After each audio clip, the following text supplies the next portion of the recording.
Alright guys, so this one's going to be a combo tutorial for Hire. I have a lot of people asking me how to play it. For Hire is really explosive. It's an OTK deck. You want to go second.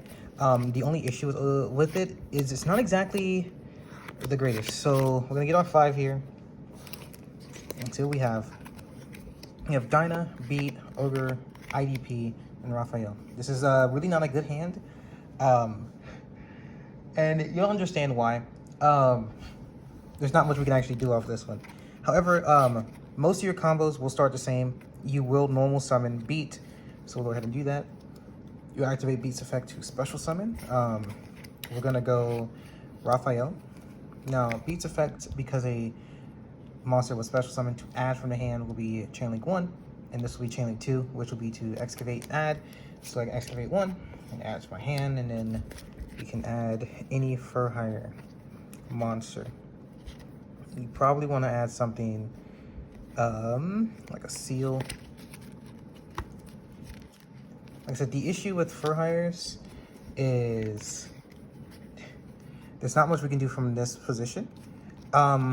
This is why the extra deck is very flexible. You can just put anything in here and try to get combos off. The problem here is For Hires don't really like using the extra deck too much because they're all different. The only main boss monster you have in the extra deck is Folgo.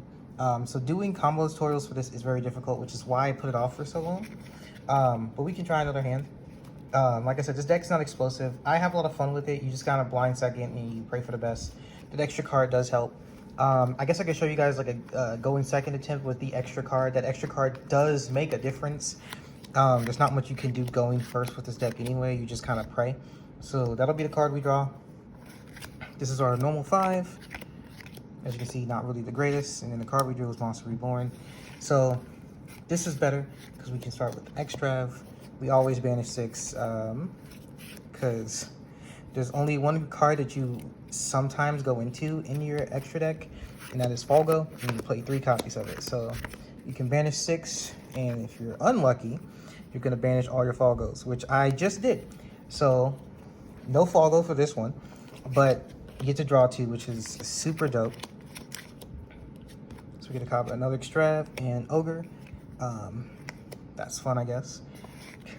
And you're starting to see the issue here, because we can do the same thing when we go Beat, Raphael, add off Beat, draw with Raphael, and you can see the issue that the deck does run into. At one point, I did think about going over the ratios again, and I think I might go ahead and do that. This is a deck that I've been trying to get to work for a very long time. I'm a huge fan of the For Hires. I think they're really dope. But the deck just doesn't have a lot of gas going for it. And there's a lot of cards that you want to play just to kind of help you out. Like I've started playing a Ghost Ogre in here just because the ability to interrupt your opponent who's going first to make them have a weaker board to make it easier to OTK is really nice.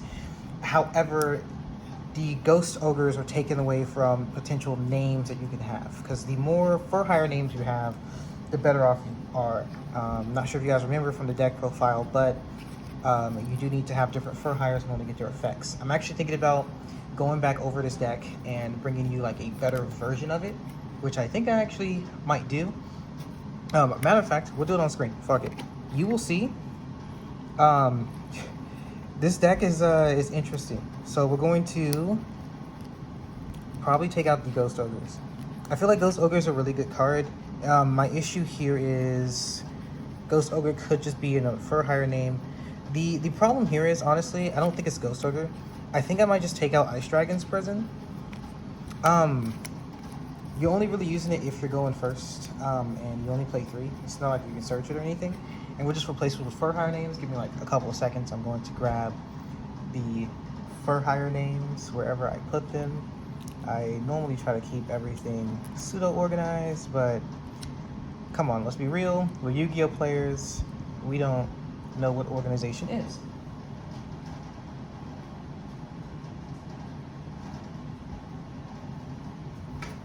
Okay, here we go. So we have a Wiz and a couple of these guys. Now, one card that I did take out was a Recon. I took out Recons because I just feel like a lot of people don't set cards too often, but I feel like that might actually work here. A lot of the time there are face-up cards in the field, but I feel like every once in a while there's just like a back row. You don't know what it is, and I feel like Recon could just be really good. I'm starting to love Rookie for Hire so much. I think we might put in double Recon Rookie, probably, just to give it a little better. And we'll see how this deck plays. I don't expect it to do too much better just off changing these 3 cards, but it just goes into this deck's, it needs something. I'm not sure what exactly we could give this deck to make it that much better. The monsters are really cool and all, but its lack of a strong finish is the issue that I have with this deck. I do love it a lot. Obviously, I'm still playing it. I will play this deck to the ends of the earth. However, I do feel like they need something, and I couldn't even tell you what kind of card they need. Because of how they play, they would need like a field spell to protect their effects and something like that. Because they have a field spell, but Fandora the Flying Fortress really isn't that great.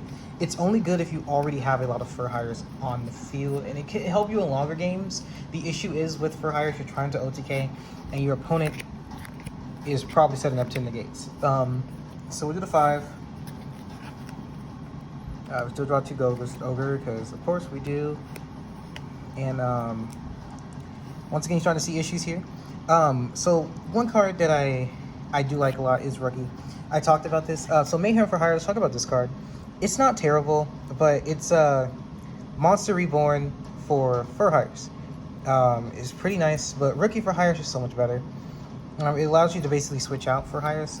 So while this hand does look bad, and it is, we can just summon Dampa here, use Rookie for Hire to tag it out for a beat, because it can summon one that's 1 level higher or lower.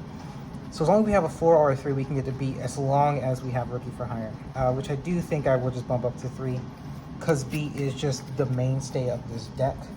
I guess you could Mayhem for Hire here, bringing back Dampa, so I guess we can do that. And we can use either one of the effects. We'll just use beats to get Philo out here, beats effects, and then we can pop with Dampa, but we use beats effect here to add. We can add Raphael. We can use Dampa to special Raphael. Raphael to excavate 3. And then add 1, which we can add. Honestly, you could probably add a second Raphael, but I'd probably just add Callby. At the point it is. And then you can go into Falgo here. Falgo's not terrible. Falgo could get us like a whiz and gain us life, but that's just the issue that I'm having with the deck right now. It's a lot of fun, but I don't know. It's very hard to show you guys the deck like this, just because it's not that great. I don't know. I will be doing some theory crafting and bring you a better version of it. I do like the deck a lot, and I am fine with my deck build, but I'm not happy with the way it works. And it does work. It's just that sometimes there is a lot of games where you open and you can pop off, you know, you pull like double Raigeki, beat into 2 more that you can special summon, and you can do like this full length combo to OTK your opponent.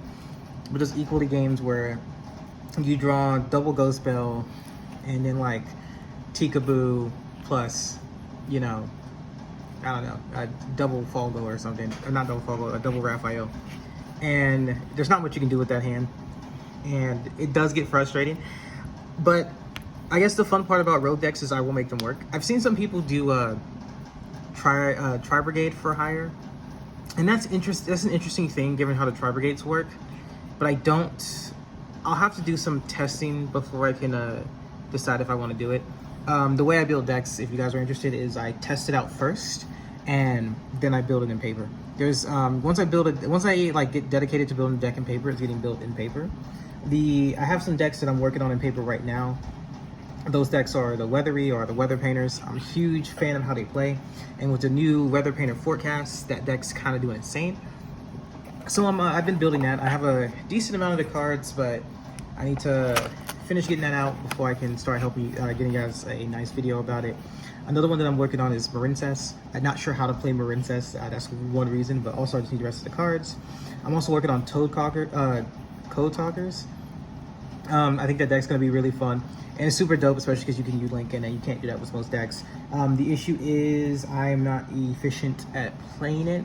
So while I'm waiting on a couple of cards, I also need to get better at just structuring a deck. Although I do think there's better decks on it.